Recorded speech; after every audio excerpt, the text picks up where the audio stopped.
Et salut tout le monde, j'espère que vous allez bien. Bon alors vous commencez à connaître la chanson, hein. Quand j'ai une casquette sur la tête, ça veut bien souvent dire que je suis en urgence capillaire. À l'heure d'ailleurs où je vous filme cette vidéo, on est le mercredi 22 juin. Je suis en pause déjeuner et je me suis dit que c'était le moment idéal pour commencer ce vlog. Vlog qui sera assez novateur, je pense, assez différent de ce que j'ai l'habitude de faire, puisque aujourd'hui je vais, une fois de plus, copier des vidéos que j'ai beaucoup aimées sur Booktube. Et comme d'habitude, je suis allé piocher un peu l'inspiration chez mon ami Paper Palace, puisque vous l'avez peut-être vu, mais il y a quelques mois, elle avait sorti une vidéo. Une vidéo qui s'intitulait, je crois, Je lis un livre dont je ne sais rien. Où elle lisait le livre The Paper Palace. D'ailleurs c'est un vlog extrêmement drôle, si vous ne l'avez pas vu, je vous le conseille vraiment, il est top. Sa lecture est un peu salée et c'est très drôle à regarder. Et donc depuis que j'ai vu ce vlog, je m'étais dit à l'occasion j'aimerais bien aussi jouer le jeu et puis voilà, acheter un livre de manière totalement, voilà, genre à l'aveugle, et me dire, on verra bien ce que ça vaut en le lisant. Et vous n'êtes pas sans savoir que depuis que je suis rentré de vacances, donc quand je suis parti aux États-Unis, j'ai eu très envie de me lancer dans la lecture VO. Et écoutez, je fais des progrès parce que depuis que je suis rentré, j'ai lu un roman de middle grade en VO, j'ai lu plusieurs BD, et voilà, je sens que mon niveau progresse. Et voilà, ça m'avait beaucoup aidé. Et donc j'ai envie de continuer un petit peu sur cette lancée, et je m'étais dit que j'aimerais, pourquoi pas, faire un vlog sur un livre dont je ne connais rien en anglais.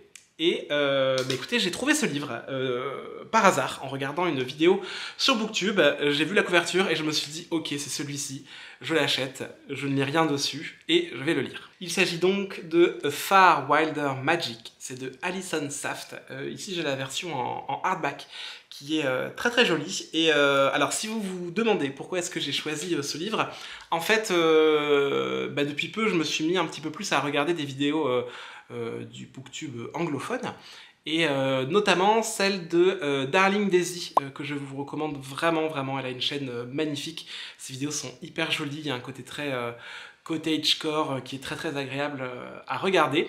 Et dans une de ces vidéos, elle faisait un petit peu le tour d'une librairie immense, je ne sais plus dans quelle ville, mais d'ailleurs la librairie m'a fait rêver, je me suis dit putain c'est magnifique. Et dans cette librairie, elle filme la couverture d'un livre qui est donc A Far Wilder Magic, et quand je l'ai vu à l'écran, je me suis dit oh, la couverture elle est trop belle, j'aime trop la typo, j'adore la couleur du titre, je trouve que la couverture elle est magnifique, enfin voilà, je me suis dit ok, c'est celui-ci. En plus il y a un petit renard au dos, tout ça, et je me suis dit ah là là, ça me parle trop. Et donc je n'ai absolument rien lu de ce livre, je l'ai commandé vraiment à l'aveugle. Je n'ai pas lu le résumé qui se trouve juste là sur le rabat. Je ne l'ai pas lu du tout, et j'ai juste lu la citation qui est ici en haut sur la 4e de couverture, et elle disait juste que ce livre c'était une histoire de famille, de magie, d'alchimie et d'amour autour de deux personnages marginalisés qui vont un peu au-delà de leurs limites pour compléter leurs rêves dans un monde qui ne leur a jamais donné aucune chance.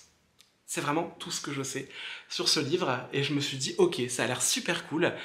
Donc c'est du young adulte. Je ne sais pas si l'aspect romance sera vraiment très développé, si c'est le truc le plus important, parce que si c'est vraiment juste une romance, je suis pas sûr d'adhérer à 100%, mais s'il y a une histoire d'amour, mais que derrière, voilà, il y a cette histoire de famille, d'alchimie et de magie, je me dis pourquoi pas. Je vais le commencer, et puis j'espère que j'arriverai à le lire et que ce sera pas trop compliqué. Ça fait 375 pages, j'aimerais bien le lire en à peu près 10 jours, histoire de le terminer, voilà, pour le début du mois de juillet, parce qu'au mois de juillet, j'ai une lecture commune avec les gens du Discord, donc voilà, j'aimerais bien le terminer dans pas trop longtemps. On verra bien, parce que de base, je lis pas très vite, et je lis encore moins vite en anglais, mais j'aime bien me mettre comme ça des petits challenges. Donc, on verra ça. Je vais le commencer dès maintenant. Il me reste encore un petit peu de temps avant de reprendre le travail. Et écoutez, on verra ce que ça donne. Dans tous les cas, je vous ferai des updates au fur et à mesure de ma lecture. J'espère en tout cas que cette lecture me plaira. On verra.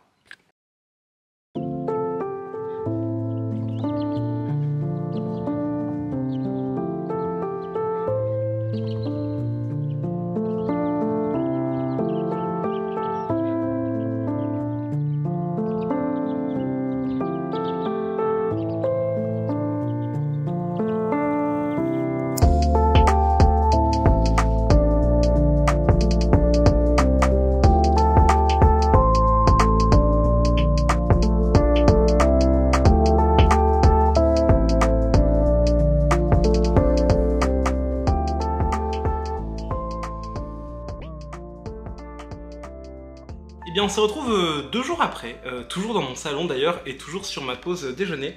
Il fait très chaud là, il fait vraiment très très chaud, le temps était un peu plus clément depuis le début de la semaine, et là il fait 28, je meurs de chaud. Mais bon, je ne viens pas pour vous parler de la chaleur, mais bien pour vous parler de mon avancée dans Far Wilder Magic. Ça fait donc 2 jours que je l'ai commencé, et écoutez, le début n'a pas été facile, autant vous le dire tout de suite. Alors, je n'ai pas failli l'abandonner, mais j'y ai quand même songé. Je me suis dit, ok, peut-être que je me suis lancé dans un trop gros truc pour moi. En fait, si vous voulez, autant les structures de phrases sont très simples.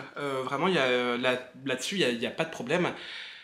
Mais le vocabulaire, au début, m'a pas mal surpris. Parce que, pour tout vous dire, le vocabulaire est très complexe et alambiqué, à tel point que voilà, j'ai toujours mon téléphone près de moi pour le traducteur. Parce que autant parfois il y a des mots qu'on ne comprend pas, mais dans le contexte, on comprend leur sens. Autant là, il y a vraiment des phrases entières où il y avait plein de mots où je me disais... Je sais pas ce que ça veut dire, j'ai aucun indice sur ce que ça veut dire. Et donc voilà, sur le premier chapitre et le deuxième, je me suis énormément référé à mon traducteur. Et vraiment, ça n'a pas été simple. J'ai mis énormément de temps parce que voilà, il y a énormément de mots que je ne connais pas. On est dans un récit... Alors, il n'y a pas de date précise, mais si on devait le transposer dans notre monde, parce que ça se passe dans un monde qui ressemble beaucoup au nôtre, tout en étant un peu éloigné sur certains points, un petit peu à la manière de... à la croisée des mondes de Philippe Pullman. Il y a vraiment ce côté où plein de choses ressemblent à notre monde, mais il y a plein d'autres qui en diffèrent. Et je me suis perdu dans mes explications, je ne sais plus du tout ce que je disais. Oui, donc je disais que je ne savais pas trop l'époque à laquelle ça se passait. Je dirais que ça doit certainement se passer début du XXe siècle, parce que voilà, les gens ont l'électricité, ont le téléphone, les plus riches ont des voitures, mais ça concerne vraiment pas tout le monde. Il y a encore beaucoup de gens qui se promènent en chevaux, tout ça, donc... Vous voyez un petit peu l'époque. Et donc, qui dit époque aussi éloignée de la nôtre, dit pas mal de mots, de vocabulaire, en fait, qui diffèrent de ceux qu'on emploie aujourd'hui. Donc, je découvre beaucoup de vocabulaire, ce qui est cool, et en même temps, ce qui est un peu décourageant, surtout sur le début, où je me suis dit, oulala, je suis dans un univers inconnu, je vais jamais réussir à comprendre ce qui se passe. Et en fait, en persévérant, maintenant ça va vraiment beaucoup mieux, et j'ai bien fait de me donner un petit coup de pied aux fesses pour continuer à avancer, puisque donc à l'heure où je vous parle, je suis au chapitre 9, je suis à la page 95, page 95 sur 370. Donc, mine de rien, ça avance plutôt bien. Moi qui voulais le lire assez rapidement, c'est pas trop mal parti, je trouve. Au niveau de l'histoire, comme je vous le disais, on est donc dans un monde qui ressemble beaucoup au nôtre.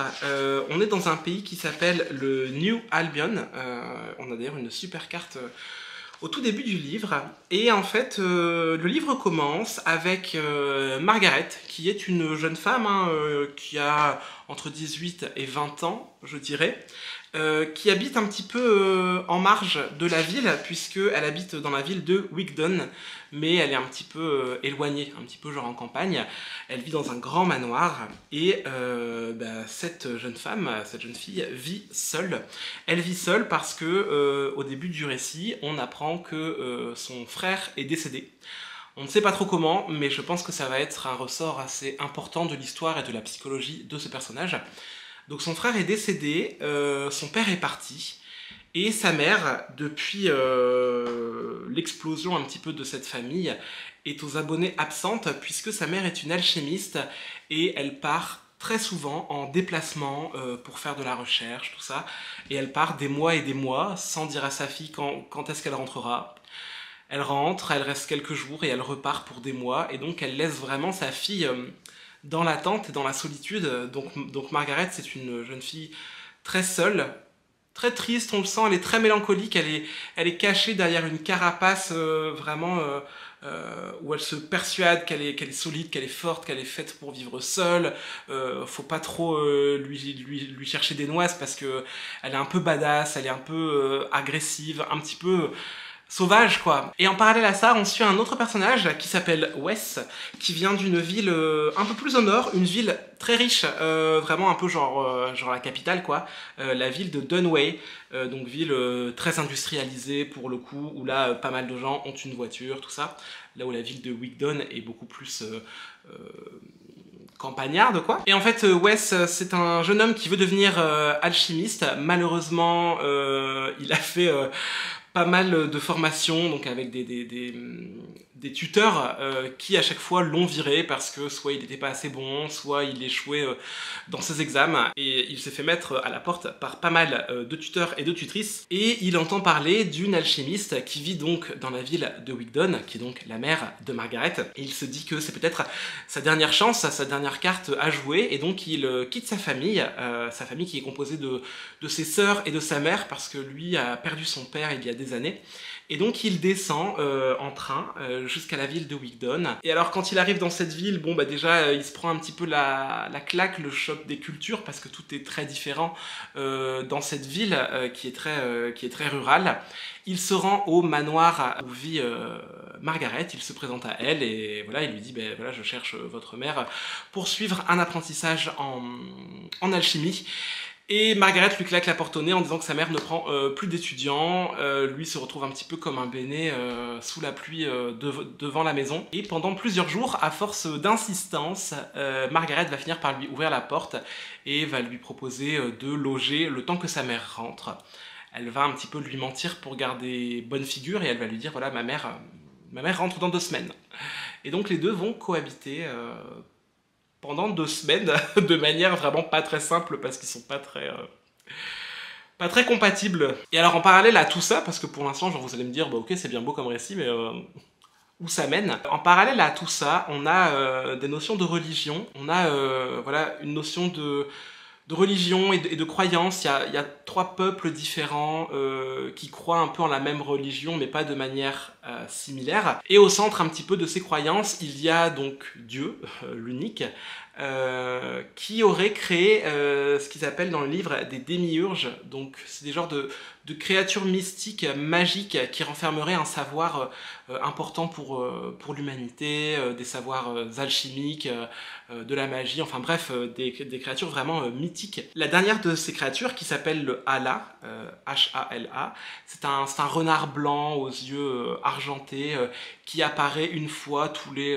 je ne sais plus combien, et lorsqu'il apparaît dans un village de New Albion, eh bien c'est le lancement de la chasse, et pendant plusieurs semaines, des chasseurs vont venir dans cette ville pour essayer de chasser le Hala. Les chasseurs doivent être par duo, donc il faut que ce soit un tireur d'élite et un alchimiste, ça fonctionne vraiment que par duo. Et voilà, en gros, vous vous en doutez, nos 2 héros vont songer à s'inscrire à cette chasse parce que Margaret a espoir que si elle arrive à chasser le Hala, eh bien sa mère reviendra, parce que vu que sa mère est une alchimiste, elle voudra découvrir tous les secrets magiques qui sont cachés derrière ce renard. Et Wes, quant à lui, a besoin d'argent pour faire survivre sa famille, qui est vraiment une famille qui galère, qui survit plus qu'elle ne vit, et avec la récompense monétaire de cette chasse, eh bien il pourra subvenir à tous les besoins de sa famille. Donc voilà, on a ces 2 personnages qui ont chacun un but très différent, mais qui vont essayer de s'entendre malgré leurs différends et leurs désaccords pour aller chasser le Hala. Je suis désolé, j'ai beaucoup parlé, mais en même temps le livre est vraiment très dense. C'est une histoire qui prend son temps à se mettre en place, et en même temps ben, j'ai l'impression que ça se fait de manière très claire, et j'ai eu beaucoup de mal je pense à vous résumer ça parfaitement, parce que vraiment c'est pas une histoire facile à raconter. C'est intéressant parce qu'on aborde vraiment la question du rejet, de la croyance, de la famille, de la solitude, du deuil, enfin vraiment il y a plein de thématiques pour l'instant qui sont mises en avant. Pour l'instant ça me plaît bien, j'aime d'ailleurs beaucoup les 2 personnages qu'on nous présente. Dès le départ j'ai beaucoup aimé Wes, là où j'ai mis un petit peu plus de temps à m'attacher à Margaret, mais on apprend à la connaître et vraiment elle me plaît aussi beaucoup. Et je vois que Ça fait déjà vraiment très longtemps que je parle, donc je vais peut-être couper cette update ici. Je suis désolé. Et puis moi je vais avancer dans ma lecture dans les prochains jours. Et puis je vous reprends très vite en vidéo pour vous faire un petit point sur mon avancée.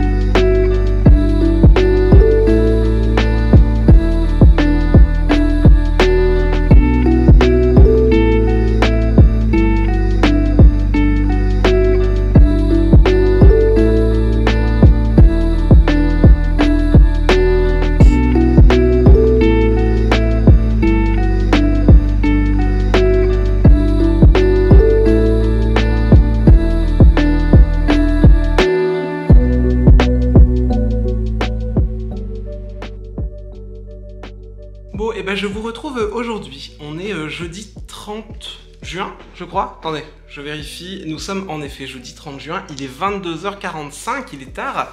Il est tard et je m'excuse d'avance pour cette lumière pas dingue. Hein. J'ai allumé la grande lumière de mon salon et puis c'est tout. J'espère que ce sera suffisant et que vous me voyez à peu près correctement. Mais vu le retour caméra, ça a l'air de passer. Et je vous retrouve pour un petit update de Far Wilder Magic parce que ça fait longtemps que je vous en ai pas parlé. Vous l'avez vu dans les plans précédents, j'ai embarqué le livre avec moi le week-end dernier parce que je suis parti à la mer avec des amis et c'était hyper cool. Et alors, j'ai pas eu beaucoup de temps pour lire hein, parce que vous connaissez ça, hein, les week-ends à la mer entre copains, on fait plein de trucs. Mais pas lire. Néanmoins, j'ai quand même pu me poser un petit peu sur le sable et j'ai avancé dans ma lecture et j'ai essayé de continuer à avancer en ce début de semaine, mais entre le travail et tous les à côté dans ma vie perso, malheureusement j'ai eu assez peu de temps pour lire, donc j'ai pas tant avancé que ça. Néanmoins, je suis arrivé page 237 sur 360, donc bon, il me reste environ 130, 120, 130 pages pour arriver à la fin. Et je vais essayer de le terminer ce week-end. Il me reste jeudi, vendredi et samedi pour le finir parce que à partir de lundi débute la lecture commune de Fils des Brumes, le second tome. Donc voilà, j'aimerais bien être tranquille avec ce livre avant de me lancer dans la lecture commune. Et voilà, je pense que si je me mets un petit coup de pied aux fesses, ça devrait le faire. Au niveau de l'histoire, eh bien, la dernière fois, donc, je vous avais un petit peu parlé de l'histoire globale, hein, de cette chasse au Allah, qui est donc une créature mythique, une créature divine. Et donc là où j'en suis, eh bien Margaret et Wes, qui ne s'appréciaient vraiment pas du tout au départ, ont réussi à trouver un arrangement, se sont entre-motivés un petit peu pour participer ensemble à la chasse au Allah, parce que je ne sais pas si je vous l'avais dit, mais cette chasse, il faut y participer en couple, il faut un tireur d'élite plus un alchimiste, et voilà, ils se sont inscrits ensemble à la chasse après quelques péripéties, hein. Wes a failli rentrer, enfin Wes est rentré à la capitale, finalement il y a Margaret qui est allée le chercher, on a eu le droit à une petite scène un peu touchante entre les deux, on sent doucement que les deux personnages se rapprochent, ils sont un peu gauches, ils sont un peu hésitants l'un envers l'autre, parce que Margaret c'est une jeune femme donc, qui a beaucoup souffert, qui est très fermée, qui est très froide, et qui a peur de s'attacher aux autres, parce qu'elle a perdu son frère, elle a perdu son père, sa mère l'a abandonnée, donc elle se dit qu'elle n'a pas le droit de s'attacher aux autres parce qu'elle a trop peur de souffrir. Et de son côté, Wes, il a vraiment ce côté charmeur, un peu séducteur, un peu sûr de lui, qui agace beaucoup Margaret.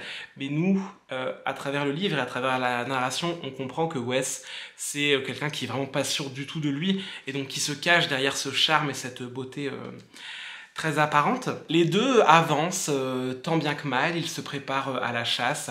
On a typiquement un antagoniste qui est genre le petit con du village, qui est le fils du maire, qui essaye de tricher à la chasse, qui est intolérant parce que Margaret est d'une confession religieuse différente de la sienne, et Margaret, elle est vraiment très mal vue.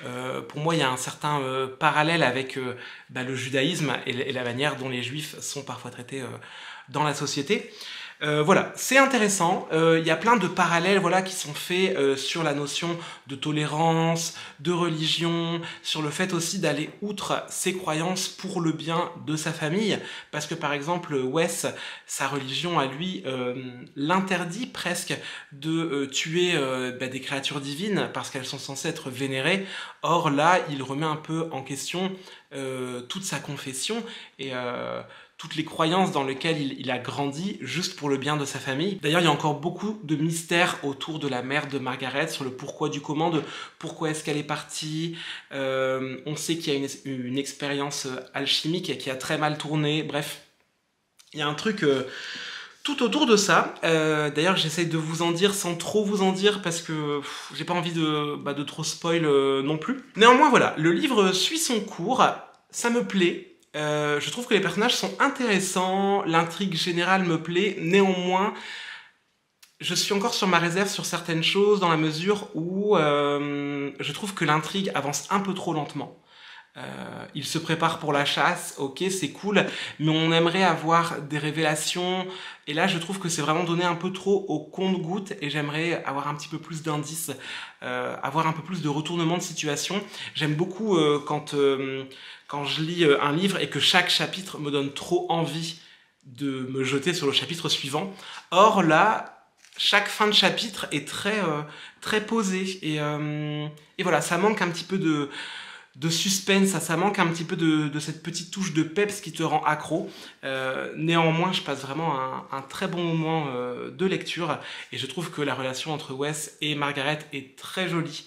C'est bien amené. La manière dont je vous en ai parlé, on dirait que c'est plein de clichés, et au contraire, quand on le lit, on est quand même assez surpris par la tournure que prend cette relation, même s'il n'y a pas beaucoup de mystère, hein, on sait qu'ils vont finir par... Je voulais pas dire un truc sale, mais je voulais juste dire ils vont finir par s'avouer leur flamme parce qu'on sent qu'ils ont chacun une attirance naissante envers l'autre. Et voilà, c'est très joli à lire. Je maintiens d'ailleurs que l'écriture est vraiment très poétique. Je pense que j'en profiterais encore mieux si j'étais encore plus à l'aise en anglais, si j'étais voire même complètement bilingue. Donc si vous êtes très à l'aise en anglais, vraiment... jetez-vous dessus parce que je pense que vous apprécierez beaucoup la qualité de l'écriture. Et si vous êtes comme moi un petit peu plus hésitant sur votre anglais, je vous conseille vraiment pas de commencer l'anglais par celui-ci parce que voilà, pour moi c'est quand même assez dur et c'est pour ça que je suis assez lent dans ma progression parce que je bute sur pas mal de mots de vocabulaire. Je vais m'arrêter là parce que ça fait déjà longtemps que je parle et je pense que la prochaine fois que je vous retrouverai, ça sera certainement pour l'update final si j'arrive à bien avancer dans ma lecture. Donc je vais aller m'y remettre dès à présent avant d'aller dormir.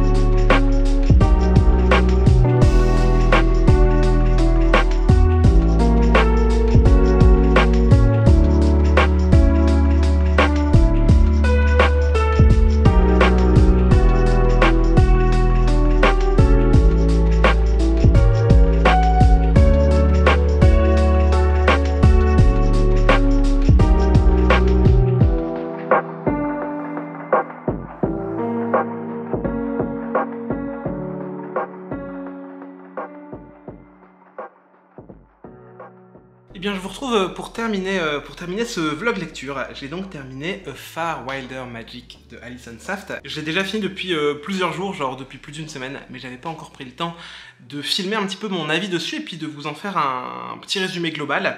Et c'est pas plus mal parce qu'au moins pendant ces quelques jours, j'ai pu un petit peu décanter tout ce que j'avais ressenti et j'ai pu un peu poser mes idées pour vous donner un avis assez précis. Je pense que je vais commencer par vous dire les trucs que j'ai bien aimés dans cette lecture, les choses que j'en retiens et puis peut-être les choses qui m'ont un petit peu plus posé problème, même si au final mon avis dessus est quand même très positif et que je suis vraiment très fier de l'avoir fini parce que comme je vous l'ai dit plusieurs fois, ça n'a pas été une lecture facile, ça a même été très exigeant vu le niveau d'anglais. Alors déjà, ce qui m'a beaucoup plu au final dans ce livre, c'est la richesse et la diversité des thèmes qui ont été abordés. J'en ai fait une petite liste, mais de ce que je retiens, on y aborde quand même pas mal de questions vis-à-vis de la religion et de la foi.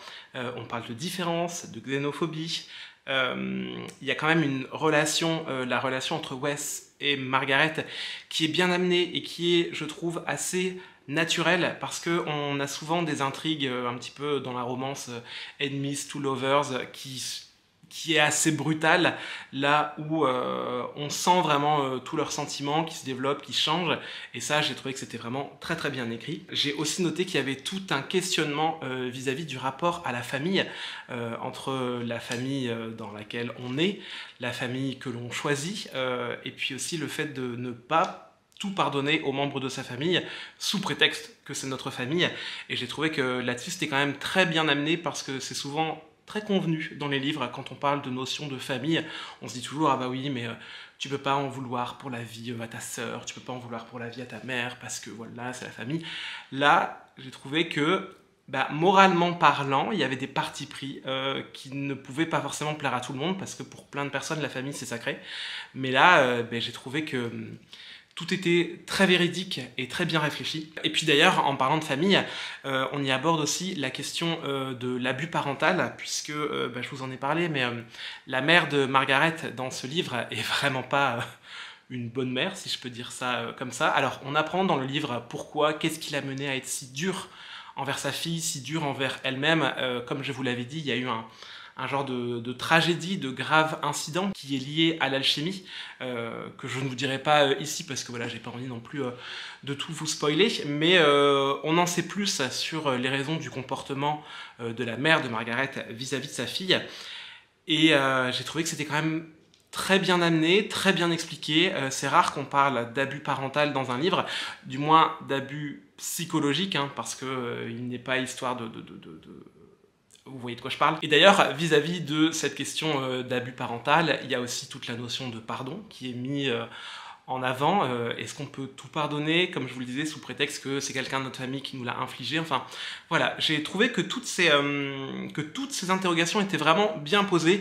D'ailleurs, je préfère vous le dire, hein, mes petits trigger warnings, si ces questions de famille, de deuil, de rejet peuvent vous atteindre. C'est quand même assez prépondérant dans le livre. Et voilà, tous ces thèmes, ils ont été, je trouve, très bien traités et très bien amenés. Par contre, en revanche, et on va en venir peut-être au point un peu plus négatif, même si mon avis reste positif, j'ai trouvé que toutes ces questions, quand bien même elles étaient intéressantes, elles prenaient quand même beaucoup de place dans le livre, en particulier la relation entre Wes et Margaret. Alors certes, elle est très réaliste, parce qu'on prend notre temps pour la développer, mais en même temps, elle est peut-être un peu trop réaliste, parce que vraiment, ça prend un peu trop son temps. Je vous avoue qu'il y a certains passages où je me disais « Allez là, s'il vous plaît, accélérez », parce que moi, ce qui m'intéressait dans le fond, c'était quand même cette histoire de chasse, cette histoire d'alchimie, de magie. On a quand même un livre qui s'appelle A Far Wilder Magic. On s'attend à avoir de la magie, surtout que tout en haut, on nous dit quand même un secret magique, une chasse mythique et un amour qui vaut le coup de tout risquer. A Magical Secret, un secret magique, je le cherche encore. Parce qu'en fait, pour tout vous dire, voilà, on est dans un livre où on parle de toutes les notions dont je vous ai parlé à l'instant, mais le secret magique, je ne l'ai pas trop trouvé. Alors certes, on a une chasse magique, on a des notions d'alchimie, on a une grande tragédie alchimique qui a touché la famille de Margaret, mais j'ai trouvé que tous ces points-là étaient quand même abordés assez rapidement, et je déplore un petit peu le manque de scènes magique, d'action véritablement magique. Il y a plusieurs fois où Wes se sert de l'alchimie dans le livre, mais vraiment ça se compte sur les doigts d'une main. Et j'en aurais voulu plus, voilà, j'en voulais plus, cette histoire de chasse magique, de créatures mythiques, je voulais que ça aille plus loin, je voulais en savoir plus, et au final j'ai trouvé que c'était abordé très en surface. Je ne vous dirai pas de quelle manière se termine la chasse, mais j'ai trouvé ça assez facile et assez convenu, et voilà, j'aurais bien aimé que cette chasse dure plus longtemps, parce que la chasse commence véritablement dans les derniers chapitres, donc on a quand même un livre assez gros qui parle de toute cette préparation, mais au final la chasse ne dure véritablement que 1 ou 2 chapitres, donc Là-dessus, c'est assez décevant, j'aurais aimé peut-être un petit peu plus d'action, un petit peu plus de magie, un petit peu plus de retournement de situation, donc ça pour le coup, ça m'a un petit peu manqué. Par contre, si comme moi vous aimez beaucoup le manga Full Metal Alchemist, ça vous plaira quand même, parce que la notion d'alchimie est très similaire à ce qui est fait dans le manga Full Metal Alchemist. D'ailleurs, la tragédie alchimique m'a beaucoup fait penser à ce manga. Et puis, pour terminer, on va parler de la fin, que je ne vous spoilerai pas, mais que j'ai trouvé malheureusement assez convenue. C'était un petit peu la fin bisounours, c'était la meilleure fin possible pour ce livre. Et j'aurais aimé un truc un peu plus contrasté, parce que là, c'était vraiment tout beau, tout gentil. Et voilà, j'aurais bien aimé un truc peut-être un peu moins politiquement correct, vu que le livre a abordé des notions assez novatrices dans l'intrigue. J'aurais aimé que la fin soit à la hauteur, et là, bon bah, je vais pas dire que la fin n'était pas bonne, elle était convenue. C'était une jolie fin, c'était bien. Quand je l'ai terminé, que je l'ai refermé, bah, je me suis dit ok, c'était bien, mais j'en garderai pas un souvenir inoubliable. Donc voilà, c'était tout pour mon avis sur Far Wilder Magic. J'espère vraiment que cette vidéo, que ce petit vlog vous a plu. Je sais que le rythme était assez différent de mes autres vidéos parce que c'est quand même assez rare que je parle que d'un seul livre dans une vidéo et voilà, j'ai vraiment pris mon temps pour vous en parler, mais personnellement ça a été une expérience assez bonne. D'ailleurs ça m'a aidé aussi à prendre du recul sur ce que je ressentais pendant ma lecture, lecture qui n'était vraiment pas simple. Mais voilà, personnellement je suis très fier de moi, je suis très content de l'avoir terminé. Je me dis que maintenant que j'ai lu un livre aussi exigeant, je me sens prêt pour entamer d'autres lectures qui me faisaient peut-être un peu plus peur avant et pour lesquelles aujourd'hui je me sens un petit peu plus prêt. N'hésitez pas d'ailleurs à me dire dans les commentaires si je vous ai donné envie de découvrir ce livre. J'ai fait exprès de pas non plus trop vous spoiler pour que vous ayez un petit peu le plaisir de la lecture si vous vous décidez à le lire. Je sais que mon avis est assez contrasté et qu'on a l'impression que j'ai pas tant aimé que ça, mais honnêtement c'était quand même une bonne lecture. Comme je vous l'ai dit, je suis content de l'avoir fini, et si vous n'êtes pas rebuté par la romance très présente dans des livres de fantasy, je vous encourage vraiment à vous lancer parce qu'il y a quand même de beaux questionnements, de très beaux passages, et au global, c'était quand même une bonne lecture. Là-dessus, moi, je vais vous laisser et je vais aller m'attaquer au montage qui risque d'être un peu ardu. Comme d'habitude, je vous souhaite une très bonne journée. Prenez bien soin de vous, faites de belles lectures et on se retrouve très bientôt dans une prochaine vidéo. Ciao!